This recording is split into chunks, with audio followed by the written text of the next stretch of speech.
Friends 69,000 शिक्षक भर्ती में एक बार फिर से आपका स्वागत है। और नई शिक्षक भर्ती की घोषणा कर दी गई है मुख्यमंत्री जी के ट्विटर हैंडल के द्वारा भी, और इसके अलावा जो हमारे बेसिक शिक्षा मंत्री हैं उनके द्वारा भी। उन्होंने कहा 69,000 शिक्षक भर्ती संपन्न होते ही नई भर्ती जो है वो 54,000 शिक्षकों की भर्ती, नई भर्ती हम फिर से करेंगे, और ऐसा सीएम का हमें आदेश है, ऐसा उन्होंने कहा है। और बची हुई सीटों को 7 दिन में भरने का आदेश भी दिया गया है कि या तो 7 दिनों के अंदर ऑर्डर आ जाता है, नहीं तो बची हुई सीटों को भरने का कार्य ये करेंगे। कुल मिलाकर मान लीजिए कोई 17 तारीख को जो सुनवाई होनी है, हो सकता है सरकार जब पूरे मूड में है। अब ये भी आपको पता होगा क्योंकि बिहार में चुनाव हुए हैं, और बिहार का चुनाव क्योंकि रामविलास पासवान के देहांत के बाद उनके बेटे चिराग पासवान ने पार्टी अलग कर ली थी और भारी नुकसान पहुंचाया जेडीयू और बीजेपी की दोनों को ही, और सरकार वहाँ गिरते गिरते बची है। और कुछ ही अल्प मतों से सरकार वहाँ पे, क्योंकि 122 चाहिए थी, लगभग 124, 2 या 3 सीटें अतिरिक्त लेकर आई है, वरना तो मामला बड़ा अटक गया था। रात तक भी ये नहीं पता लगा था बिहार में कौन जीतेगा। तो उन्हें पता है कि बिहार का जो चुनाव है वो रोज़गार के ऊपर चला, उसी के परिप्रेक्ष्य में सरकार यहाँ हरकत में आ गई है। और रोज़गार को लेकर, क्योंकि रात में चुनाव हुआ और दिन में भर्ती की घोषणा करना, आप समझ सकते हैं कितना बड़ा दबाव उत्तर प्रदेश सरकार के ऊपर है, क्योंकि कहीं भी कुछ भी बाजी पलट सकती है। कोई अपना सरकार के ऊपर, सीएम की कुर्सी के ऊपर कोई अपना नाम लिखवा के नहीं आएगा अगली बार को वही बने। लेकिन सीएम योगी ये आश्वस्त करना चाहते हैं कि जो रोज़गार का मुद्दा है वही ख़त्म हो जाए, इस मुद्दे के ऊपर कोई वोट ना मांगे। जैसे तेजस्वी यादव ने ये कहा था कि हम 12-11 लाख लोग वहाँ के युवाओं को नौकरी देंगे बिहार में। यहाँ पे कोई सरकार युवाओं से ये कहकर वोट ना मांगे कि हम आपको रोज़गार देंगे। सरकार चाहती है कि लगभग 3.5 लाख पदों पर भर्ती करी जाए तुरंत के तुरंत। इसके अलावा आपको पता है पुलिस सत्यापन के लिए वेरिफिकेशन मांगा गया है। जिन अभ्यर्थियों का नंबर आ गया वो भी, जिनका नहीं आया वो भी, दोनों ही देख लें। क्योंकि जिनका नंबर नहीं आया उनका अगली लिस्ट में आ जाएगा, उनको भी ध्यान रखना है। और जिनका सेकंड लिस्ट में भी नहीं आता, वो 68,500 की बची हुई जो 22,000 सीट है उन पर सुनवाई होने वाली है अभी ऑर्डर आने के तुरंत बाद। ऑर्डर आने के 1 हफ्ते के अंदर उस पर सुनवाई हो जाएगी। तो 22,000 सीटें जुड़ने पर थर्ड काउंसलिंग में जिनका नंबर सेकंड में भी नहीं आया, थर्ड में आ जाएगा। तो ये सत्यापन तो सभी देख लें कैसे कराना है आपको। अध्यापक का नाम लिखेंगे आप, सबसे पहले उसका पता, उसके पिता हैं तो और पति हैं तो उनका नाम, फ़ोटो यहाँ पे आएगा। और 21,270 जो है 69,000 में से, उनके लिए पर ये यहाँ पर ब्यौरा दिया गया है। सहायक अध्यापक है प्राथमिक विद्यालय यहाँ पर, और यहाँ प्रिंसिपल के यहाँ पर नीचे की साइड यहाँ पर एक, मैंने उसको लिया नहीं है, यहाँ पर मोहर है प्रिंसिपल की, प्रधानाचार्य की। प्रधानाचार्य जी वेरीफाई करेंगे कि हमारे यहाँ ये अभ्यर्थी नौकरी करता है। तो ये व्यवस्था है उसकी, जो वेरिफिकेशन चल रही है पुलिस की, उसके लिए। उधर एक चीज़ है और बतानी थी आपको कि जो टेट 2011 था वो 2018 में वैध नहीं है। तो टेट 2011 वाले जो है वो सोच लें इस बारे में।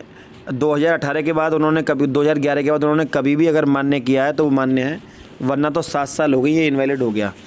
और अभी जो ये घोषणा करी गई है कि बार बार सीटेट क्वालिफाई करने की ज़रूरत नहीं है, ये 2020 में करी गई है। इससे पहले का जो टेट है वो आपको देना होगा अगर कोई भर्ती होगी तो। इसके अलावा 69,000 शिक्षक भर्ती के अंदर 31,270 शिक्षकों को नियुक्ति फौरी हो सकेगा। पुनर्निरीक्षण प्रत्येक की नियुक्ति सर्वोच्च न्यायालय के आदेश के अधीन है, क्योंकि कोई भी अगर आदेश आ जाता है तो नियुक्ति पत्र तुरंत डिसमिस कर दिया जाएगा। ये बात पहले ही उनके नियुक्ति पत्र पर लिख दी गई है। कल को 40-45 पर लिस्ट लग जाती है सरकार को, जो नियुक्ति सरकार ने बहाल करी है, सरकार इनको कभी भी कैंसिल कर सकती है। ये बात सरकार ने दोबारा बोली है।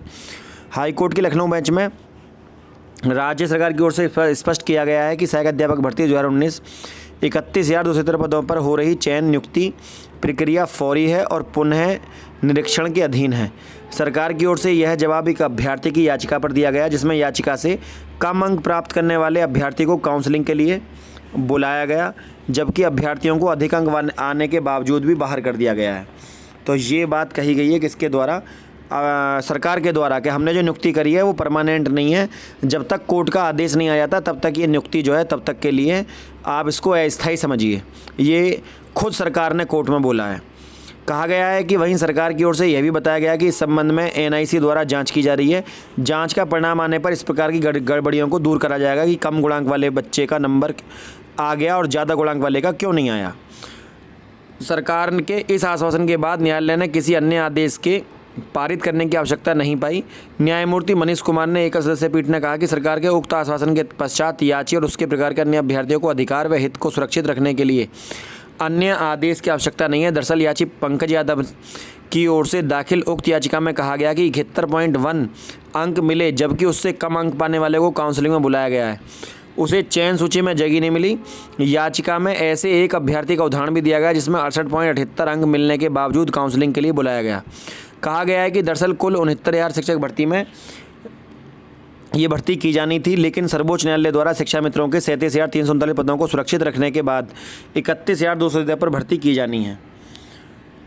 31,270 चयन सूची में कई विसंगतियां हैं, इनको रिपोर्ट आने पर कार्रवाई करी जाएगी। कुल मिलाकर बात यह है कि अभी जो नियुक्ति पत्र मिले हैं आप इनको परमानेंट न माने जब तक कोर्ट का आदेश नहीं आ जाता।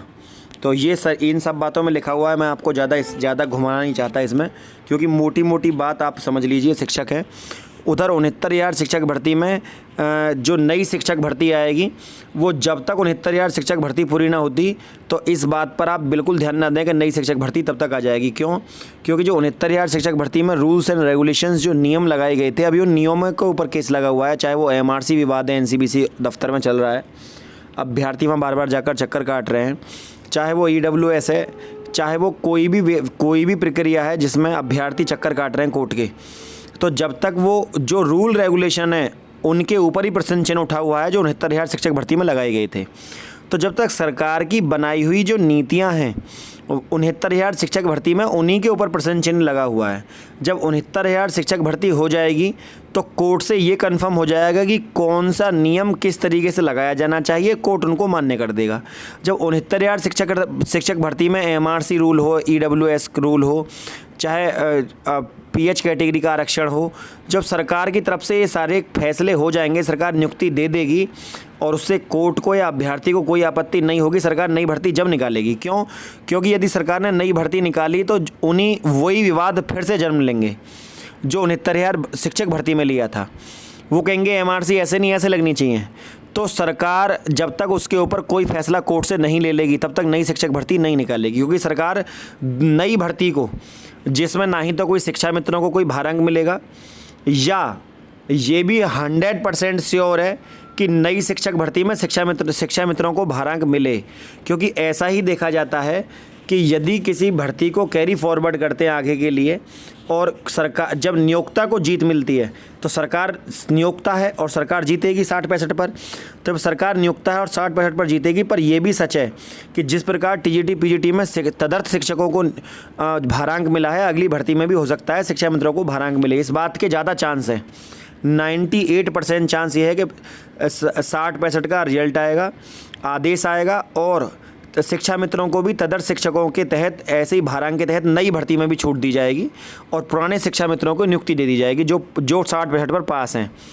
और जो 68,500 की जो बची हुई सीट है 22,000 उनको जोड़ने के लिए, और बैकलॉग की जो 5,000 सीट है ST की जो SC में जोड़नी थी उनके लिए सरकार को कुछ कार्य करना पड़ेगा, कुछ अभ्यर्थियों को भी चेतना जगानी पड़ेगी ताकि वो सीटें जुड़ जाएँ, क्योंकि ST की सीटें SC में जुड़ेंगी तभी अभ्यर्थियों को फ़ायदा है। उधर SC के बच्चे जब अपनी सीटों पर नियुक्ति पा लेंगे तो वो अपनी सीट खाली करेंगे, वो सीटें OBC को मिल जाएंगी, तो इससे सभी को फ़ायदा होगा कुल मिलाकर। तो जो 5,000 पुरानी सीट 68,500 वाली और 1,033 सीट 1133 सीट ये वाली ST की वो SC में जोड़नी चाहिए, क्योंकि बैकलॉग की सीटें हैं ST में नहीं जोड़ रही हैं, तो SC को मिल जानी चाहिए वो सीट। तो उसके ऊपर भी चेतना जगानी होगी अभ्यर्थियों को, ताकि अपनी भर्तियों को अभ्यर्थी पूरी करें। वैकेंसी खाली चली जाएंगी तो क्या फ़ायदा, इससे अच्छा है अपनी सीटों को जोड़ लें आप, चाहे कोर्ट के माध्यम से चाहे पत्राचार के माध्यम से, वो आपके ऊपर निर्भर है आप कैसे जोड़ें।